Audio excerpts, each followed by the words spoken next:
चतुर दूध वाला। किसी राज्य में राजा केशव सिंह राज करते थे। वे एक बहुत ही कुशल और प्रजाप्रिय शासक थे। प्रजा के दुख तकलीफों को दूर करना और उनकी सेवा करना ही राजा का एकमात्र लक्ष्य था। उनके राज्य में कभी भी कोई लड़ाई झगड़ा या चोरी जैसी घटना नहीं होती थी। अगर कभी होती भी तो राजा केशव सिंह स्वयं ही उसका समाधान करते थे। उसी राज्य में शांति नगर नाम का एक छोटा सा गांव था। उस गांव के लोगों का मुख्य काम खेती बाड़ी करना और पशु पालना था। गांव में दूध, मक्खन और घी की कई डायरियां थीं। मनोज नाम का एक व्यक्ति भी उसी गांव में रहता था और दूध की डेयरी चलाता था। उसके डेयरी में दूध, मक्खन, घी इत्यादि रहता था। गांव में मनोज की डेयरी सबसे मशहूर थी, क्योंकि उसमें कभी भी कोई मिलावट या शिकायत जैसी समस्या नहीं आती थी। सभी लोग मनोज की डेयरी से ही दूध, मक्खन और घी लेना पसंद करते थे।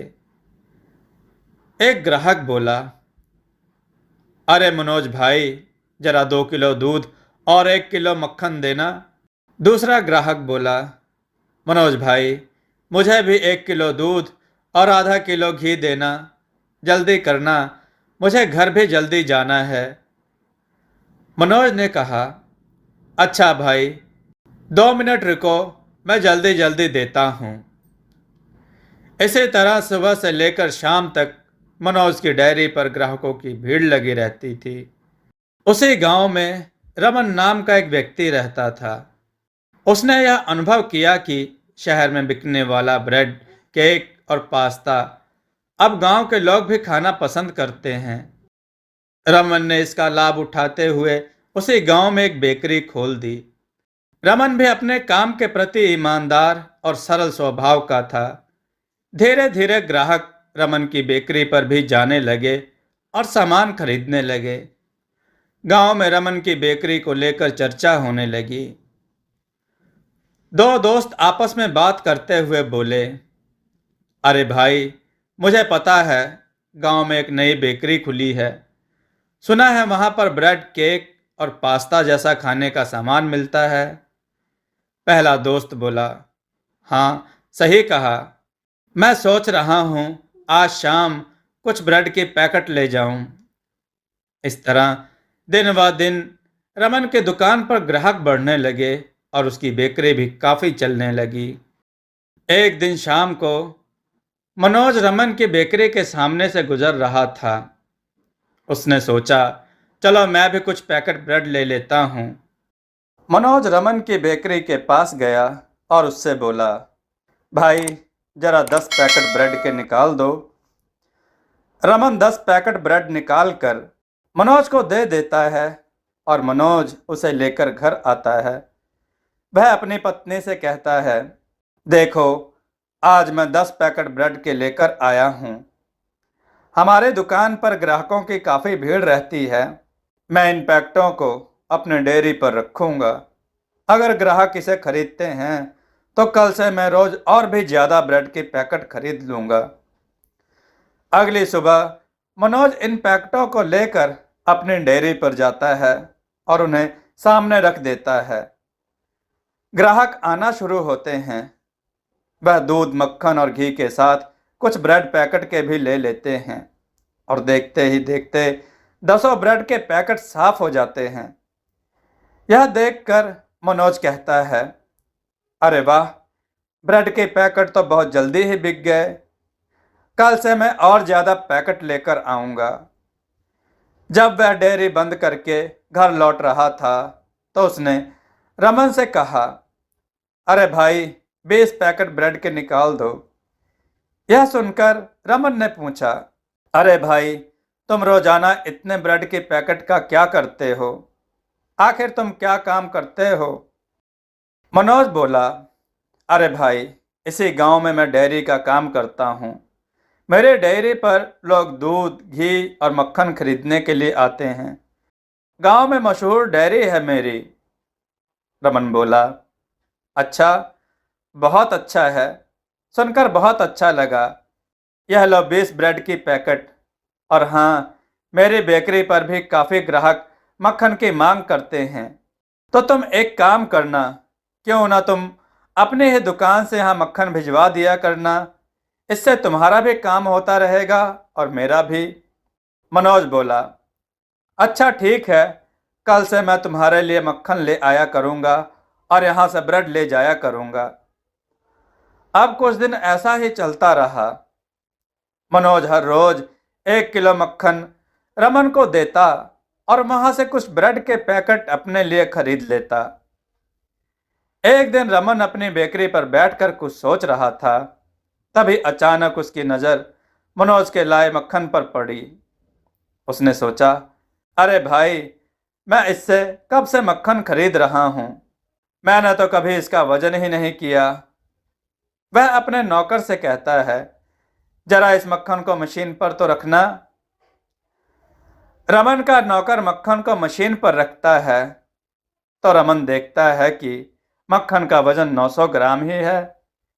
यह देखकर रमन कहता है, अरे देखो, यह तो केवल 900 ग्राम ही है। हम कब से इससे मक्खन खरीद रहे हैं और हर रोज हमें 100 ग्राम का नुकसान झेलना पड़ रहा है। इसका मतलब अब तक तो इसने काफी नुकसान हमें पहले ही कर दिया है। वह तुरंत उठता है और राजा केशव सिंह के पास जाकर मनोज की शिकायत करता है। यह सुनकर राजा आश्चर्य में पड़ जाते हैं, क्योंकि अभी तक मनोज की कोई भी शिकायत उन तक नहीं गई थी।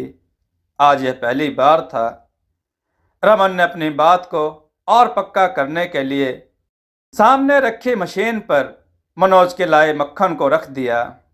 सभा के सभी लोग यह देखकर आश्चर्य में पड़ गए कि मक्खन का वजन केवल 900 ग्राम ही है, जबकि 1 किलो के पैकेट का दाम उनसे लिया जा रहा है।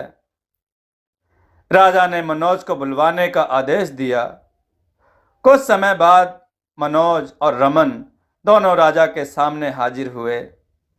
राजा ने कहा, देखो मनोज, आज तक मेरे पास तुम्हारे नाम से कोई भी शिकायत नहीं आई है, लेकिन आज मैं यह सुनकर हैरान हूं कि तुम रमन के साथ बेईमानी कर रहे हो।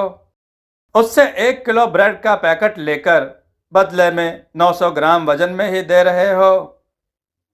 राजा की बात को अच्छे से समझाने के लिए उसके एक सैनिक ने ब्रेड की पैकिंग को मशीन पर रखा और मनोज को दिखाया। मनोज यह देखकर बोला, महाराज की जय हो। महाराज, अगर मक्खन का वजन 900 ग्राम है तो इसमें भी रमन की ही गलती है। मनोज की इस बात को सुनकर राजा और सभा में बैठे सभी लोग हैरान हो गए और सोचने लगे कि गलती तो मनोज की है, लेकिन वह रमन के ऊपर सारा आरोप थोप रहा है। कुछ समय बाद राजा ने कहा, मनोज, गलती तुम्हारी है और तुम कह रहे हो कि सारी गलती रमन की है, कैसे? मनोज ने कहा, महाराज, जब मैं सुबह रमन को मक्खन देने जाता हूँ तो उससे पहले मैं उस मक्खन का वजन ब्रेड की पैकिंग के वजन के बराबर करता हूँ और इसके बाद उस मक्खन को रमन को देकर आता हूँ। अगर मक्खन का वजन 900 ग्राम है तो ब्रेड का वजन भी 900 ग्राम ही होगा। यह सुनकर राजा असमंजस में पड़ गए कि आखिर इस मामले को कैसे सुलझाएं। मामला काफी पेचीदा होता जा रहा था। कुछ समय बाद राजा ने रमन से कहा, तुम एक काम करो, तुम जो ताजा ब्रेड का पैकेट बनाते हो उसे लेकर आओ।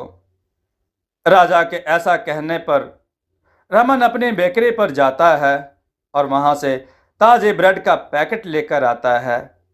सिपाही उस ब्रेड के पैकेट को लेकर मशीन पर रखता है और उसका वजन चेक किया जाता है। इस ताजे ब्रेड का पैकेट का वजन पूरा 1 किलो है। यह देखकर राजा और बाकी लोग कहते हैं कि यह कैसे हो सकता है। राजा मनोज और रमन को दोनों को घर जाने के लिए कहता है और अगले दिन वापस आने के लिए कहता है। इस समय वह ताजे ब्रेड के पैकेट को अपने पास ही रखने के लिए कह देता है। शाम को राजा और मंत्री दोनों मिलकर इस बात पर विचार करते हैं। राजा कहते हैं, मंत्री जी, ऐसा कैसे हो सकता है? 1 किलो ब्रेड का पैकेट 900 ग्राम में कैसे बदल जाता है? तभी राजा के मन में एक विचार आता है कि हो सकता है ताजा ब्रेड कुछ समय बाद अपना आकार और भार बदल देता हो। इस बात को परखने के लिए उन्होंने मंत्री से कहा, मंत्री जी, इस ब्रेड की पैकेट को रात भर रखा रहने दो। सुबह होते ही हम इसका वजन देखेंगे। सुबह होती है। मनोज और रमन दोनों सभा में उपस्थित होते हैं। राजा मंत्री से कहते हैं, मंत्री जी, ब्रेड की पैकेट को लेकर आइए। मंत्री जी जाते हैं और ब्रेड की पैकेट को मशीन पर रखते हैं। अब सच्चाई सभी के सामने थी। 1 किलो ब्रेड वाली पैकेट अब 900 ग्राम में बदल चुकी थी। अब राजा कहते हैं, देखो, इसमें रमन की कोई गलती नहीं है और देखा जाए तो मनोज की भी गलती नहीं है।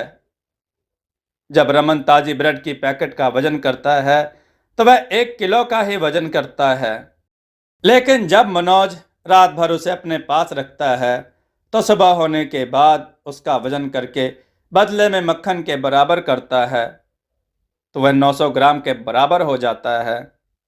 राजा की समझाई हुई बात अब रमन और मनोज दोनों को समझ आ चुकी थी। इसके बाद राजा मनोज से कहते हैं, देखो मनोज, आगे से जब भी तुम किसी चीज का वजन करो तो उसे किसी चीज से नहीं बल्कि मशीन की असली वजन से ही तौलना। मनोज राजा की बात का हाँ में जवाब देता है और दोनों अपने अपने काम पर लौट जाते हैं। राजा द्वारा इस समस्या को सुलझाने का यह अंदाज सभा के सभी लोगों को काफी पसंद आया। वह राजा की खूब तारीफ करने लगे। सच में कितने पेचीदे मामले को राजा ने बड़ी ही समझदारी से सुलझा दिया। अब मनोज भी जब भी किसी चीज को तौलता तो वह उसका सही से वजन करता, ना कि किसी चीज से।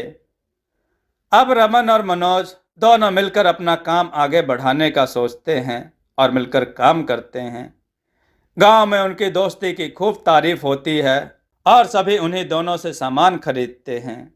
दोस्तों, आपको यह कथा कैसी लगी? अपने विचार और सुझाव कमेंट में जरूर दें। हमारी कथाओं को लाइक करें, हमारे चैनल को सब्सक्राइब करना न भूलें। हमारी कथाओं को शेयर जरूर करें जिससे लोगों को अच्छा ज्ञान प्राप्त हो। जय श्री राम भक्तों।